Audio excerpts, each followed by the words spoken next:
This is Levels of Geeks podcast, bringing you action movie reviews from across the decades, plus box office numbers and insight like never before. And now your host of Levels of Geeks podcast, Alex and Friends. What's up, everyone? This is Nate, and this is episode number 8. Episode number Nate, if you will, of the Levels of Geek podcast. This is where we talk everything about action movies. Again, I'm Nate, and I'm joined by my co-host, Alex Figueroa. And guess what we're going to do? We're going to talk about an action movie with you. Wow, what a shock, right? That's what we do. And this week's movie, or this episode, I should say, because we do 2 a week. This episode's movie, 300, the 2006. I mean, big hit. Now, we're going to talk box office, but I remember I saw this in the theater about 4 times. So I contributed to the box office. I know it was a big hit. So we're going to be talking some 300 with you. Of course, if you are watching on YouTube, please go ahead and hit that like button and make sure you're already subscribing. Tell a friend so that they can come in and subscribe as well and get in on the fun. Also, give us your ratings for the movies that we're reviewing. We rated on a 4 or 5-point scale. And of course, if you didn't already know, our criteria: main character, main villain, action, storyline, overall score. And then we tally it up, give you a total of what we give the movie. So give us your totals in the comments below. And if you're listening on Apple Podcasts, please be so kind, give us a star rating, drop us a little review. We have only received 5 stars so far. That's all I'll say. We only have a few reviews, but they're all 5 stars. So you know it's quality stuff. And we have a good time when we talk about action movies, good and bad. So we're going to go ahead and talk about 300. I have a little bit. I'm going to let Alex go over the box office figures for this movie, and then I'll give a little preface about it, and then we'll jump right in to our scores. Yeah, so 300 came out in 2006, like Nate said. Box office numbers: domestic $210 million, international $245 million. Worldwide for a whopping $456 million. I mean, it just made money. There's nothing you can say. It's just a great film. This thing had people seeing it multiple times, like me. So, what I was going to say, as far as my little preface, and of course, now we're adding in Rotten Tomatoes score. This has a 61% on Rotten Tomatoes, so it is fresh. So critically, it's not an overall panned movie. It's not super high, but also it's overall positive. This movie came out in 2006. I was just out of high school. I remember it came out, I believe, in March of 2006.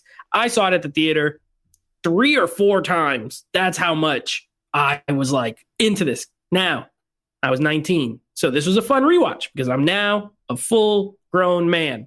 So my tastes are a little bit different than when I was 19. Also, the 4th time I went to see this, I was on a date. It was a bad date and I fell asleep. So I've really only seen it 3 times in the theater. So sorry to that girl who I was on the date with. Anyway, we're going to go ahead and we're going to jump right into the review portion of it where we give our score. So Alex, you're going to go first and you're going to let us know what you thought about the main character.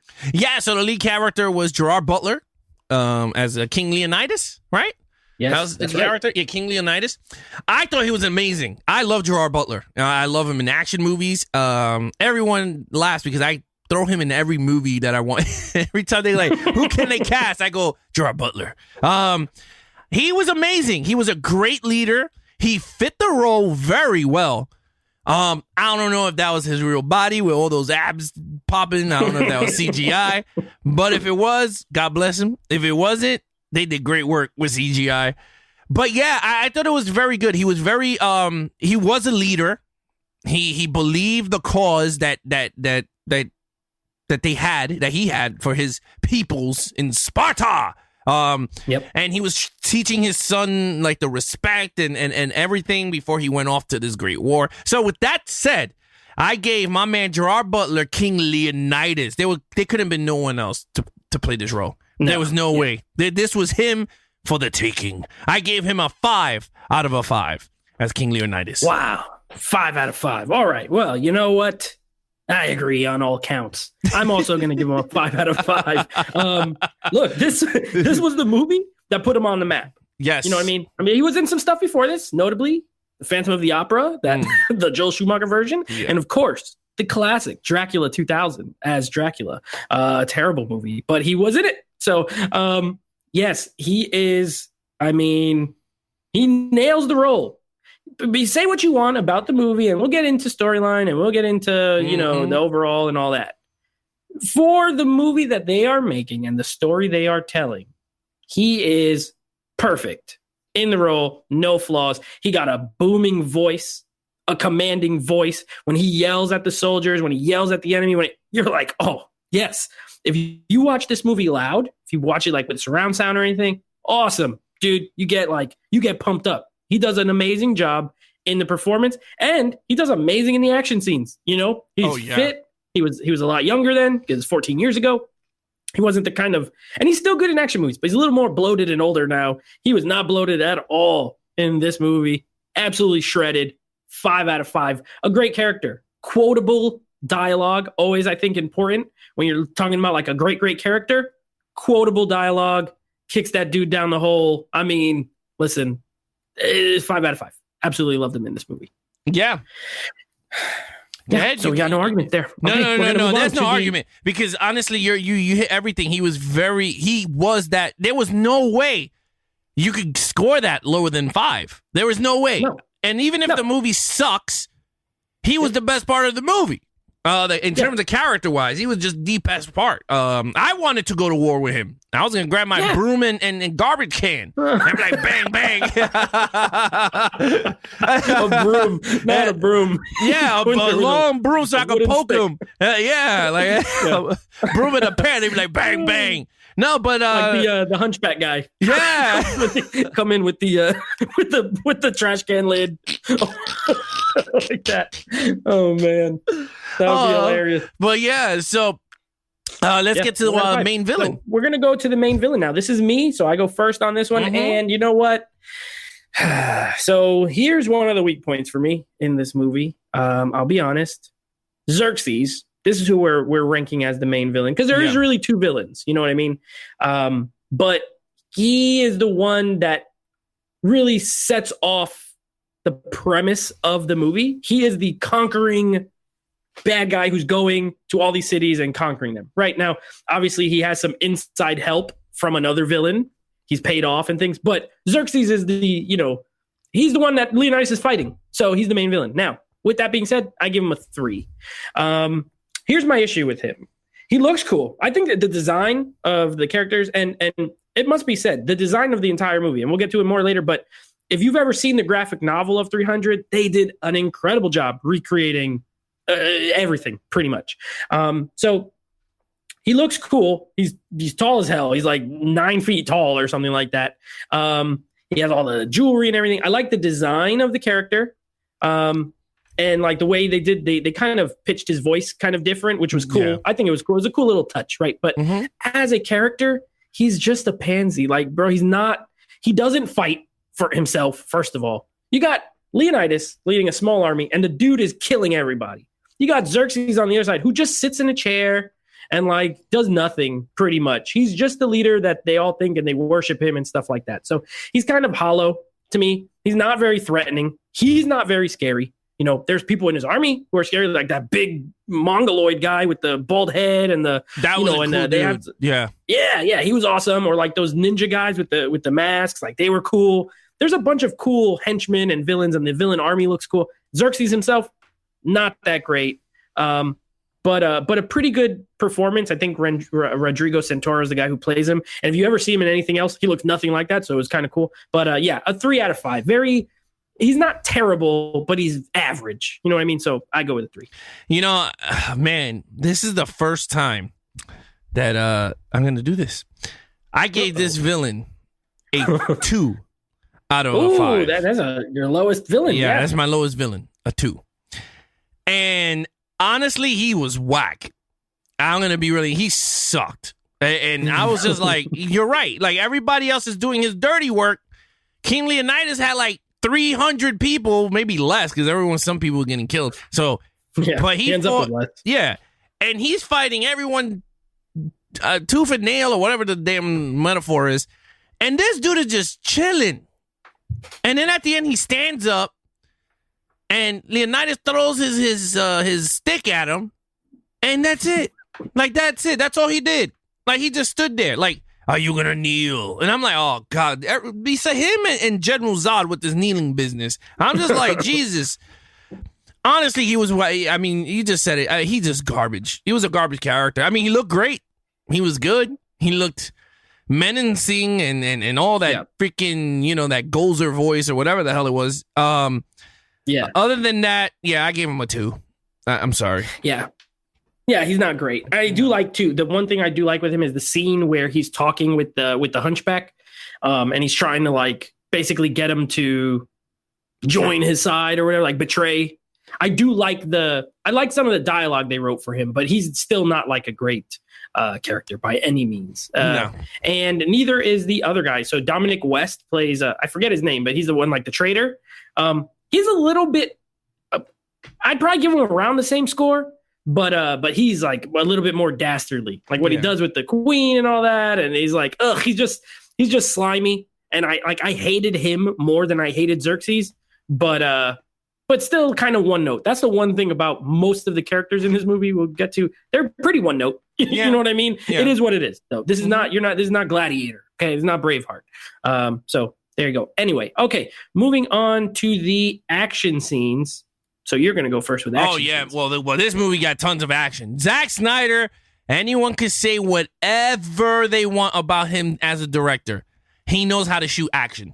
I don't care what anyone says. He knows how to shoot comic book action scenes. Whatever he does it in Batman v Superman. He does it very well. I mean, of course, that whole Doomsday scene, we can say whatever we want, but the fight sequence was actually pretty cool. He did it very well on the Man of Steel. Was very well done, whether you like the ending or not. That fight Watchmen? I didn't see Watchmen. I never got to see it. Or Sucker Punch. I heard that one is like a mixed bag between. Yeah, we got to do that for the podcast. We got to do it for the podcast. Yeah, we'll do it for the show. If you've never seen Sucker Punch, we got to do it. Yeah. But in terms of that and Dawn of the Dead, that had action too. And to me, he's a very good director. Like, I can't see why they hate. I just think people hate him because he's just holding these properties. You know what I mean? Like the DC properties. But with that said, I thought he did very well with the action sequences. All the fights in the beginning and then all the way leading up to their death. I thought it was very well, very imagery, like especially when they shoot all those arrows at them and you see all the brown and they laughing. And the crazy thing we never even brought up, Michael Fassbender's in this movie. I didn't even know. Pre-fame, Michael Fassbender. Yeah, I didn't even know that. He was really good in it too, to be honest with you. He was, yeah. He was really good. But with that said, action sequence, my man Zack Snyder, I give you a 5 out of 5 in action.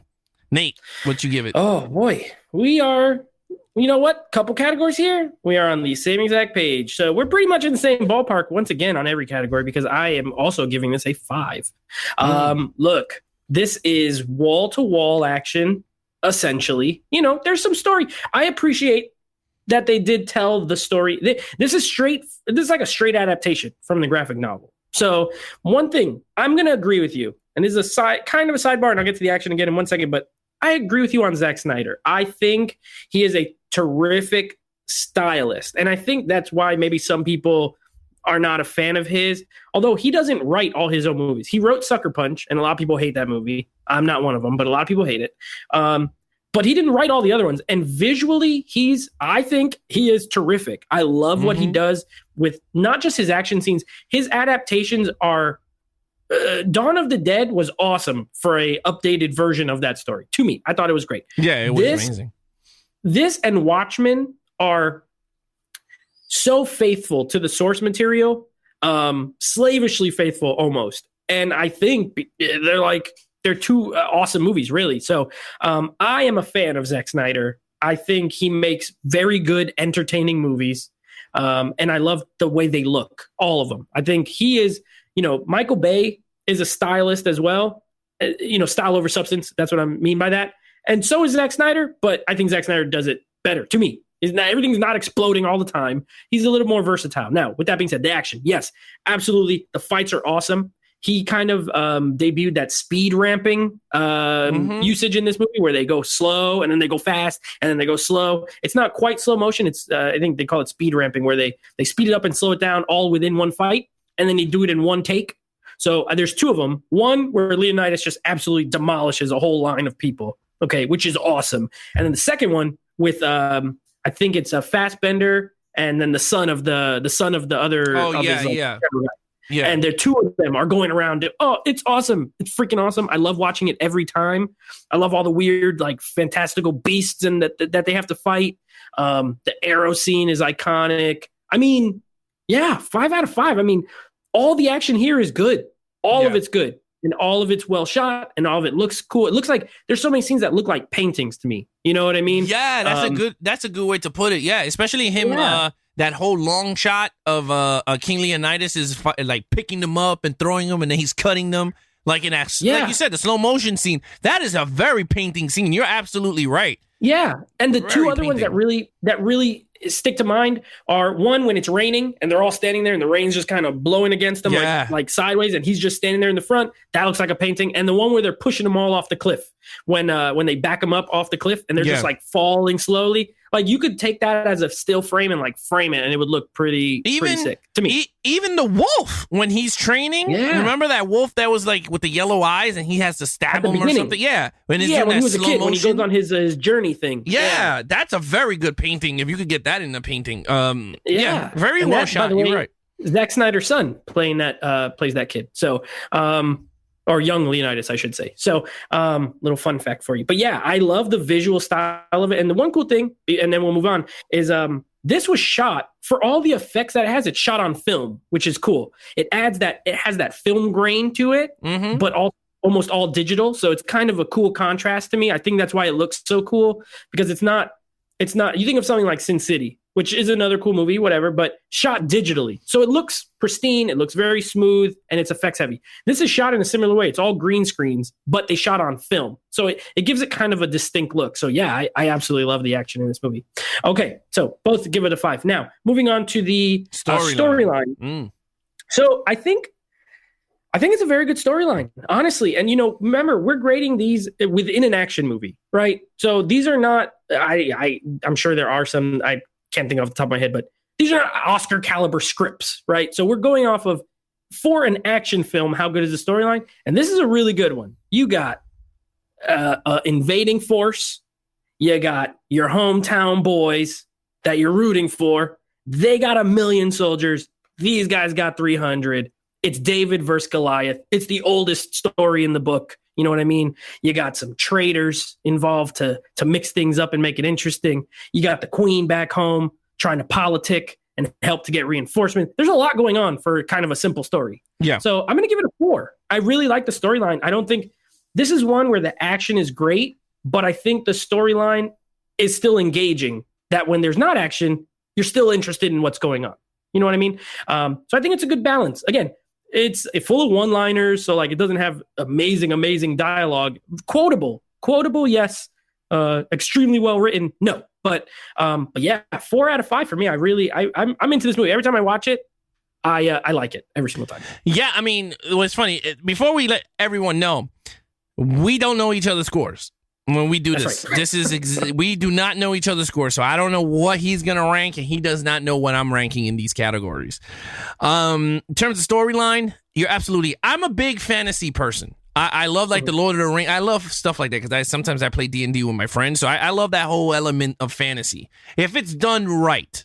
In terms of this story, it engaged me. I liked it, like you said. I thought it was pretty cool. I didn't fall asleep like I did with Terminator. The story was more the story was more engaging. Like that, you're like, wow, this is pretty cool. This guy's a messenger comes and tells him, first of all, the messenger is dissing him in his own people's. That would make no sense. I was like, dude, you're gonna get killed. Like these dudes are not gonna play. But anyway, came in, dissed him. He already sent the message once he kicked him in the hole, and it was over. They're going to war. It was like, it's over. Yep. So I loved it. I wish he just, to be honest with you, I wish the movie ended with him fighting everybody and just walk home all bloody. I thought it would be awesome. But, it's Hollywood. I thought it was really good. I agree with Nate. I gave this a 4 out of a 5. And the only reason why I did not give it a perfect score because the main villain sucked.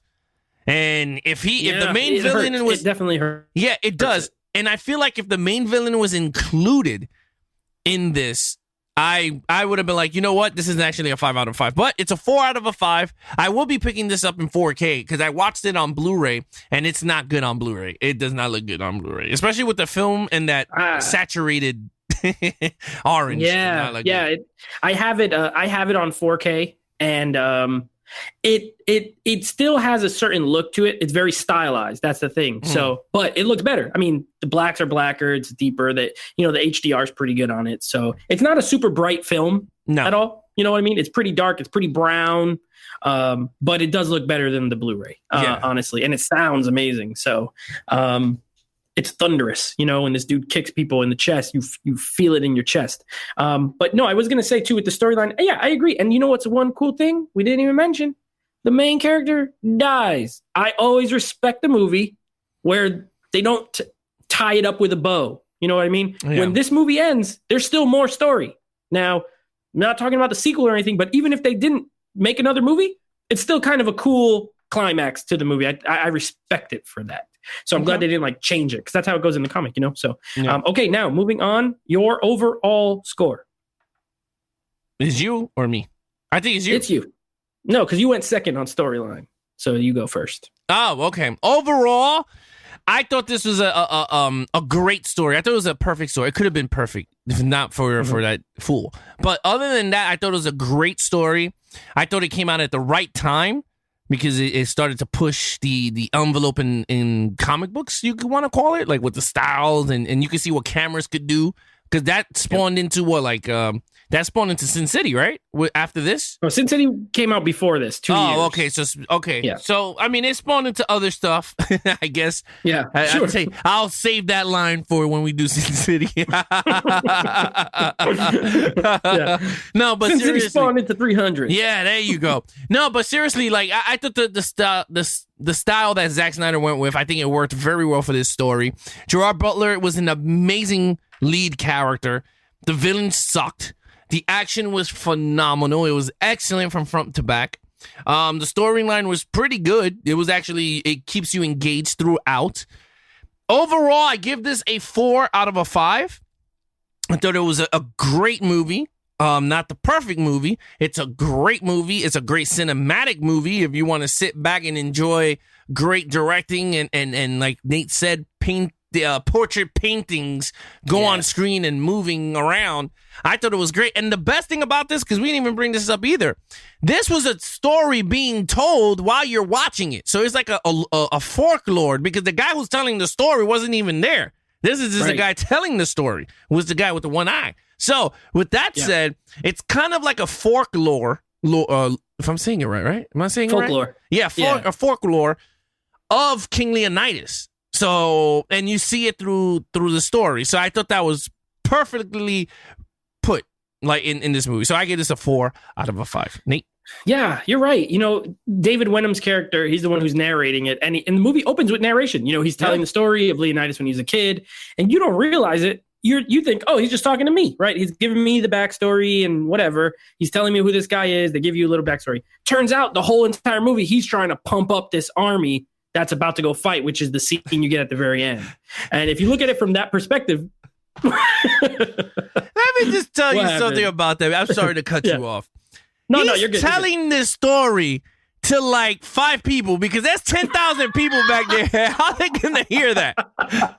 I've always thought of this. I'm like, bro, the people like 7 rows back can't even hear what he's saying. I bet you those people back there going, yo, dude, where are we gonna fight? Like this dude is really like, what is he doing in the front? Bro, you're not the only person who thought of that. You know what I think every time I watch that last scene is like, he's talking, maybe 40 people can hear him in the front if he's talking loud, right? But like the people in the way back are just waiting for everyone in front of them to go, ooh, like that. They can do it. Like they don't know when's the signal because they can't see anything. And they're like, oh, okay, everybody's pumped up. Let's go. Yeah, so, it's like how you go to a baseball game and you see people do the wave and you're going, damn, should I do it? Should I do it? Yeah, let me do it. Wah! and it's the same thing. You're going, damn, when are they going to give the signal? And then you see sticks going up and you go, all right, guys, it's coming. It's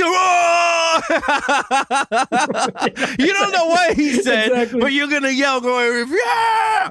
But no, I'm sorry for cutting you off. But no, that's always something I've thought of as well. Yeah, it's hilarious. But yeah, I love that. I love that aspect of it. The whole story, this being a story that's being told to a group of people. The other thing that makes it cool is you don't know necessarily. Once you add that factor in, you don't know how much is true and how much he fabricated. You know what I mean? Like exactly. There's big giant elephant monsters. Maybe that bald guy didn't exist. I watched it, but that does not mean is exactly how it happened. It makes it cooler. It adds, that's where you can make it into a fantasy movie because it's just a guy telling a story. And these guys are like, oh, shoot, we got to win now. There's giants and there's this. And, Xerxes, for all I know, could have been 5'2" and, King Leonidas would have died in like 10 minutes into the movie. We really don't know what happened. Yeah, exactly. Yeah. So it makes it adds a little layer to it. I agree. So I'm also at a 4 out of 5. I think you have two major things. You have a great lead character and you have great action. And when I'm watching an action film, if I get at least those two things really well, I'm a lot more forgiving on other stuff. So like the villain not being amazing, I could still watch this movie even with that because there are things that are top shelf as far as action goes. Leonidas is top shelf. The storyline's very good to me. It's definitely more of a dude movie. You know what I mean? Like this is a guy bro movie. However, ladies can enjoy it as well because these dudes are shirtless the entire movie and they all got six packs. So, I've watched it with women before and they, at least if they're not into action, they're like, hey, at least my eyes are enjoying themselves. You know what I'm saying? So you can't get mad at it for that. And also Lena Headey, who plays the queen in this, who played Cersei in Game of Thrones. It's always cool to go back and watch before I hated her guts. You know what I mean? Because I absolutely hate her in Game of Thrones.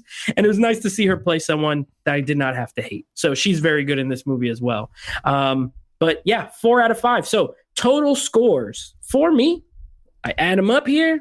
I'm at a 21 out of a 25. So it's a very good, quotable, fun, violent action movie. Can't ask for much more. Yeah, I mean, for me, it's a 20 out of a 25. 1 point less than Nate. I agree with you. I mean, this is a great movie. If you don't own it in 4K, I say go out and get it. I don't own it. I'm definitely going to pick it up. I don't want the Steelbook. I'm not a big fan of it like that. I'll just go get the regular version with the slipcover. But yeah, I recommend it. It's a great watch if you haven't seen it in a long time. Like myself, I haven't seen this in a long time since I brought the Blu-ray. So that tells you right there how long I haven't seen it. But yeah, guys, I mean, it's been great doing these action movies because it's great to revisit some of these movies that are great, not great, and not so good at all. So it's been fun sitting back and peeling. Like it's like a paper in a notebook. Like we remember what we thought of it, we liked it, then you rip it off, and then you're starting from scratch and seeing what you really thought of the movie once you get older.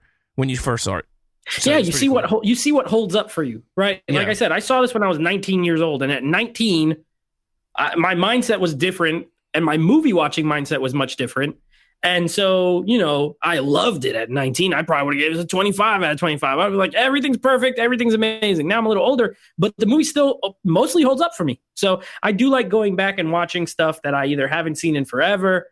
This is not one of those. I have seen it not that long ago, but still, it's still a few years, right? I don't watch the same movies over and over. Like I know people who watch the same movies like constantly. I don't really do that. I have so many in my collection. I'm always watching new stuff. So it's always good to go back and revisit. So of course, like we said at the top, make sure you're giving us your ratings of 300 down in the comments below if you're watching on YouTube, and give us a like, subscribe, share with a friend. If you're listening on Apple Podcasts, please give us a rating, give us a review. Just so you guys know, for the first time, we're going to do next week, we're going to do a sequel for a non-franchise. So next week, fun, should be good. We're doing 2 part 2s. It's our first ever double part 2 episode. We're going to do Terminator 2 in the first show. And the second show is going to be 300, Rise of an Empire. So we're going to go to the sequel of 300 and see if it is as good. We talked a little bit off air.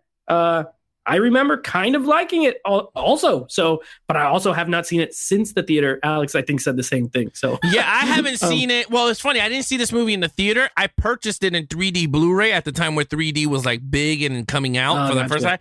I remember liking it, and I had a huge crush on Eva Green. Eva Green? Yeah, I have a huge crush. She has these beautiful green eyes. And she's awesome. Yeah, she's beautiful. I always thought she's a beautiful, especially when I first saw her in Casino Royale. So I thought she was amazing. I was like, oh my God, I love Casino Royale, yeah. Yeah, so with that said. Yeah, she's in part 2 of all these Frank Miller adaptations. So yeah. She's in Sin City 2. She's in 300 2. So so there you go. Oh, there you go. They go, man, we're doing a sequel. Get Eva Green for less. Let's do this. Yeah.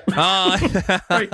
No, but with that said, guys, if you want to enter the Rambo sweepstakes, if you didn't hear or didn't catch episode, where was 7? If you didn't catch episode 7, we're giving away Rambo 1 through 5, including the extended cut of Rambo Last Blood, digital codes. So all you got to do is listen to episode 7. There's a keyword hidden in the show. You DM me or Nate over at Instagram at Levels of Geeks. That's me. Or Nate at Netflix Reviews. You DM us the code, the keyword.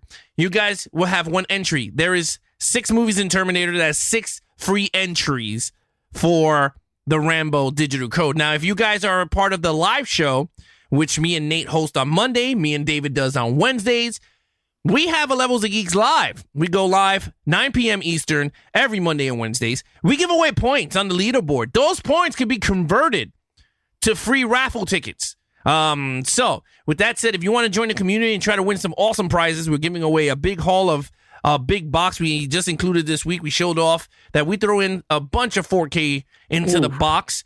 That box is awesome. Yeah, the box is awesome. But if you guys want to join in on the fun and the festivities for Mondays and Wednesdays at 9 p.m., again, join us. It's live on YouTube every Monday and Wednesdays at 9 p.m. Again, follow us on our social media accounts: Twitter, Levels of Geeks; Instagram, Levels of Geeks; Netflix Reviews on Instagram, and Nate also has a big podcast too. Netflix Movie Reviews is the podcast. That's Apple Podcast. Latest episode just went up earlier today. So if you're listening to this, it was 2 days ago or 3 days ago. New episode went up this week. We won't have one next week, but we'll be back the week after. It's a fun show. Me and a couple of my friends, we review new releases. So we don't do it this format. We just kind of talk about stuff we've watched at home. We review horror. We review anime. I have one of my buddies is big into anime, so he reviews a lot of anime. We kind of touch every single genre. So if there's, if you want to get our take on other stuff, please, if you would be so kind, go ahead and listen to my stuff as well. Netflix Movie Reviews for the podcast, just Netflix Reviews on Instagram. Yeah, so there you have it. And of course, guys, please listen to our podcast. Watch our episodes, our live episodes that go up. We have unboxings. We have tons of stuff that go up on the YouTube channel. So again, guys, thank you so much for checking out episode 8, 300. I can't wait for next week when we tackle Terminator 2 Judgment Day and 300 Rise of the Empire. Another sequel, back-to-back sequels. I can't wait. I'm your host, Alex Figueroa, and that is Nate from Netflix Reviews. Be awesome to each other and geek out. Peace.